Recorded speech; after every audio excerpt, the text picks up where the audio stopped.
लवकरच देशाचा पंतप्रधान मराठी माणूस होईल असा दावा काँग्रेसचे नेते पृथ्वीराज चव्हाण यांनी केल्यानंतर राजकीय वर्तुळात चर्चांना उधाण आलंय। यावर मुख्यमंत्री देवेंद्र फडणवीस यांनी उत्तर दिलंय। पृथ्वीराज चव्हाणांसारख्या ज्येष्ठ नेत्याकडनं अशा वक्तव्याची अपेक्षा नव्हती असं मुख्यमंत्री देवेंद्र फडणवीस यांनी म्हटलंय। यात काही काळबैरस आहे का अशी टीकाही त्यांनी यावेळी केली।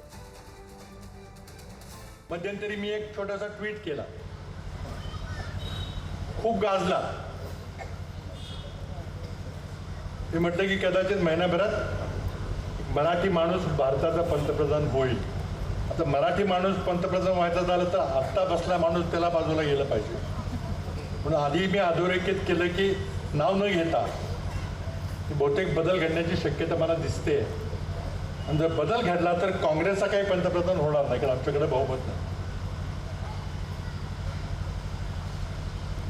तर मग होणार हीच लोक, पण त्यांचा मग कोणताही दुसरा माणूस होईल, कदाचित मराठी माणूस होईल असा माझा संदर्भ होता। आणि माझा इशारा होता 19 डिसेंबरला। आत्तापर्यंत वेगवेगळ्या नेत्यांना साक्षात्कार होत होते, स्वप्न पडत होती, भविष्यवाणी ते करत होते, हे आम्ही बघितलेलं आहे। पण पृथ्वीराज बाबांसारखा ज्येष्ठ नेता जे महाराष्ट्राचे मुख्यमंत्री राहिले, PMOचे मंत्री राहिले, त्यांनाही असे साक्षात्कार व्हायला लागले तर मात्र निश्चितपणे मला असं वाटतं की त्याच्यामध्ये काहीतरी थोडं काळबेर आहे। पृथ्वीराज बाबा एक अतिशय चांगले नेते आहेत, त्यामुळे त्यांचं आरोग्य उत्तम राहावं अशी आमची त्यांना शुभेच्छा आहे। त्यामुळे अशा प्रकारचा विचार करून त्यांनी स्वतःला फार त्रास करून घेऊ नये असा माझा त्यांना सल्ला आहे।